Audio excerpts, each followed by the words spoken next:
Hello, my name is Omar Rampersad. It is January 30th, Wednesday, 2019 at 6:01 p.m. in Toronto. I posted a video earlier on today, and when I posted it on YouTube and I replayed it, I realized that there was no sound. Not quite sure how that happened. I didn't do it. So I'm going to do another video and try to demonstrate what I was talking about in that video about the increase in frequency and intensity of the remote assaults I've been experiencing in this unit. Last night was really bad. I was up until about 12 last night, and there was all kinds of knocks in the loading dock. As soon as I turned in around 12 a.m., the internal door that led from the loading dock into the corridor slammed shut. So the person left the loading dock as soon as I turned in. And while I was using the computer, um, before I went to bed, I was getting hit continuously and I was in pain. So I'm going to demonstrate a little bit of what I was experiencing, and I've been experiencing all day today that first video had on it. Uh, Now, keep in mind that this time around, it may or may not be recorded because I am under 24-hour surveillance. And the times that I catch it on tape are the times, or most of the times, I'm guessing, is when these assaults are on automatic, when I'm tracked and hit remotely, and the system is placed on automatic. Because I was harassed with a comment that.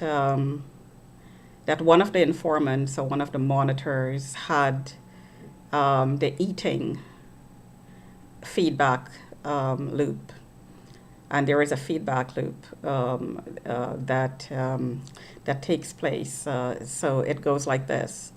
The jaw starts moving, and there is a little bit of a delay before I start getting hit. So it seemed from my observation that the system takes about a minute or so to activate once it senses movement of the jaw. And once it starts, the pulses are roughly a minute apart, sometimes 2 minutes. And the intervals can vary depending on what's programmed in. This is what I'm suspecting is happening. So when it's a minute apart and the power is turned on, I get pulsed throughout the meal. And once the meal is finished, a few minutes after, the pulsing stops. And my heart rate goes down, my temperature goes down, and the reading goes down. I've demonstrated this on 2 previous videos. One during my meal and one after. And the differences that I just pointed out could be seen in those videos. I guess what I was trying to say is that the radiation is not always caught on video. If it's on manual and somebody is sitting on a computer looking at me, they will turn it off because they don't want it recorded. As much as possible, that is. So they don't want consistent data collected to prove what they're doing. So let me try to see if it's going to trigger the alarm. There is a little reading there, but the alarm is not going off on this detector. So let's see the air.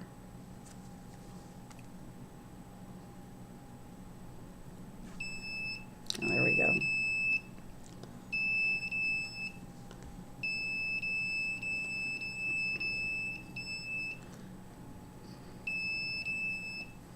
So you notice that it didn't alarm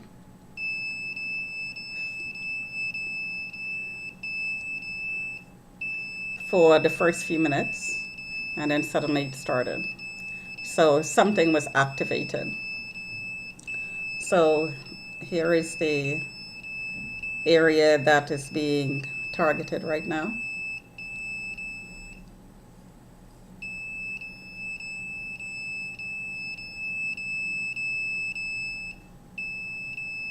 The air. And the air is always tagged. And I did a bit of reading about the air, and it would seem that when you point frequencies into the air, it's the fastest way to get to the brain. So if you wanted to alter the frequency of the brain without the fastest way, if you were looking for the fastest way to alter the frequencies of the brain, it is to go through an opening in the head, obviously, and that opening would be the ear. So the most appropriate opening would be the ear. Um, why would you want to change the frequencies of your brain? Well, you can put somebody to sleep very easily by sending frequencies into the brain that slows it down and goes down to the frequency pattern that is consistent with sleep. You could put them to sleep. You can make them feel anxious. You can make them feel angry. All emotions. You can actually make people feel those emotions by pointing the specific frequency of that emotion into your ear. This is why the ear is always targeted in most targets cases. So it's not surprising that the alarm always goes off when it's placed near the ear. I was in pain most of the time last night. I was in pain this morning. And I had a comment outside the door by the person who is looking at me, who's subcontracting to monitor me, that I was set up, and the cop is going to pick me up on yet another warrant for mental evaluation, based on the neighbor's reports about what I did inside of my home, and whatever other lies that he's telling. Keep in mind that I am a target. There is a big red mark. I'm harassed. This is what I'm harassed with, next to my name. This is the equivalent of a big red spot being put on your forehead and turning you out as a target. People will lie. This is what they're supposed to do to a target. And it's understood that in most cases, the lies that are told about you, about the target, is going to be believed, quote unquote, believed. In other words, not questioned. And maybe a better way of saying that is not questioned. And it's going to be recorded and documented. And if enough of these lies are documented and recorded and piggybacked on, and there's a pattern form, then at some point it could be taken as fact. Because so many people are saying the same thing, it must be true. And this is the whole idea. This is one way of being targeted and painted. This is one of the tactics being used to paint a target. And in my case, I'm being painted as mentally ill, emotionally perturbed, a prostitute, which of course I'm not. I'm not mentally ill either, obviously. Retarded, which I'm not. I'm taking university courses right now. So lies, they're all lies. So this is what I was trying or some of what I was trying to say in the first video, and there was no sound. So it's going on 10 minutes, and I'm going to stop there. So yeah, I'm gonna just cut it off there, because there is going to be a whole lot more to talk about tomorrow, I'm sure.